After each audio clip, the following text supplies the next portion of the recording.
A very good afternoon to ma'am and to all my seniors. I would like to thank Nagaraj for this opportunity. We in Assam have always been enthused by the Gujarat model and of innovation and of the spirit of entrepreneurship.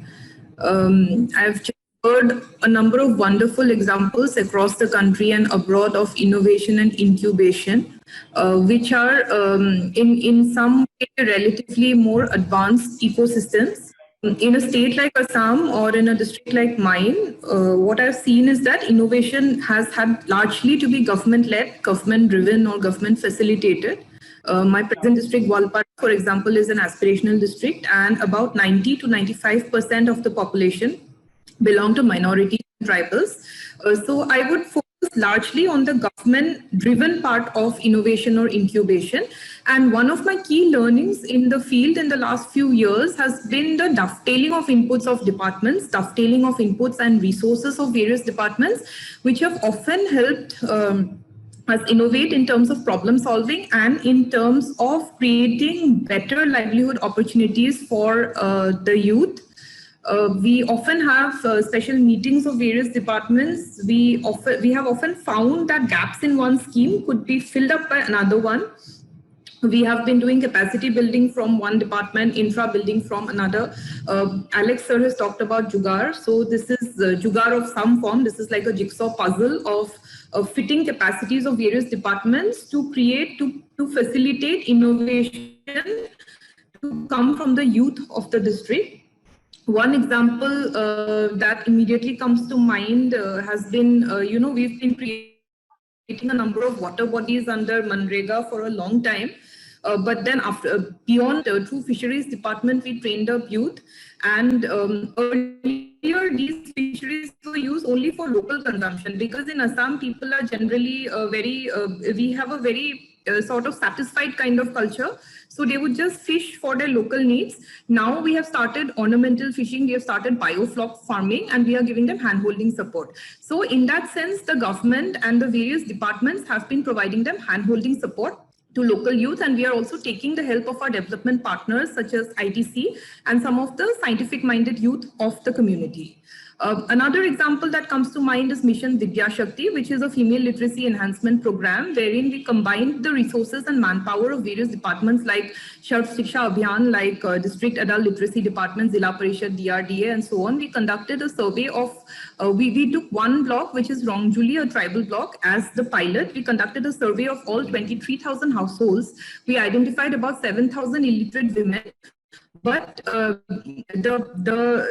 key point of this was that not only did we make these women literate, but we also gave them overall hand-holding support in terms of credit linkage from the banks and in terms of EDP, entrepreneurship development training from RCT. And now these women are doing a magnificent role in terms of innovatively introducing animal husbandry techniques, which have supplemented their household incomes. Likewise, we often have mega credit camps of the area banks. The banks provide the loans, RCT provides the training and local handholding support, and this is then further supported by the Assam State Rural Livelihoods Mission or the Urban Livelihoods Mission.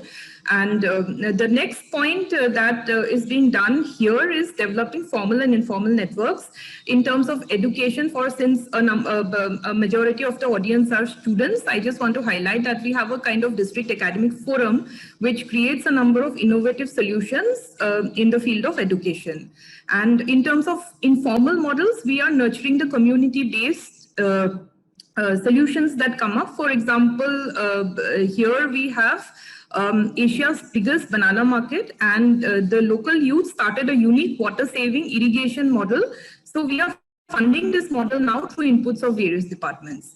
Another key example has been the use of green technologies in road construction. And earlier we were sourcing the technology from outside, from Kolkata and even from Gujarat. And now local youth are taking up these factories. We gave them handholding support, and they have been able to pick up this entire model, and they have started the ICVP, the input, this green technology inputs locally. Similarly, I think one of the points was about Atmanirbhar Bharat. So in the backdrop of the pandemic, one of the previous speakers, I think Alex sir, had talked about the pandemic. In the backdrop of the pandemic, I would like to point out some of our initiatives, because when COVID-19 started in March, we had absolutely nothing in hand, no sanitizers, no masks. So we read up the WHO recommendations on how to create sanitizers. We teamed up with the local science colleges. At the same time, under Plastic Free Gwalpara, we had trained up disabled women, and with some basic reorientation, we could provide them that livelihood option. And these women themselves came up with various options of hairnets and masks and so on. I would just like to end with one particular scheme of the government of Assam, which is a very new scheme and a very innovative one, which has tried to create innovation and incubation ecosystems. This is the Re-Swayam initiative, wherein the government of Assam is providing inputs to about 2 lakh youth and youth groups at 50,000 per member in 2 tranches, which is basically supporting local innovative ideas in livelihood generation. I think this is it at this point of time from me. Thank you. Thank you, Varnali. That is brought in a very different perspective of societal problems tackled in a very different manner, especially from an aspirational district. I would like to have a question round where I would like to ask something from each of the panelists. How this finding local solutions to local problems is making a difference to people's lives, especially in a district like yours, where it is aspirational district.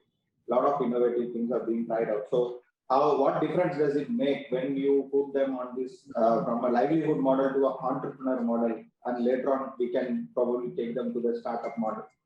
You see, as we started locally, earlier the entire focus in districts like Assam or in backward states has been, they rely completely. This is probably the opposite of the Gujarat model, because people tend to rely completely on government handouts. So as we nurtured the local system of problem solving, that this is a problem, why do you have to wait and submit a memorandum, do some dharna, why? Why don't you solve it yourself? So as we build up our youth to find local solutions, they also got that flavor of entrepreneurship. They realized that we don't have to wait for handouts from anybody. It is in our own hands. So gradually there has been a shift in the past so many years from, waiting for some kind of government inputs or some kind of, local kind of assistance to solving their own problems, which has gradually led from, just the kind of getting some sort of a handout to a system where they are more keen on creating their own livelihood opportunities. And they have also got the flavor of setting up their own factories, setting up their own livelihood, and then providing livelihood. That flavor of giving employment to others and supporting families of others. So gradually the trend has been a shift from this sort of, dependency to a kind of an entirely independent self-problem solving model.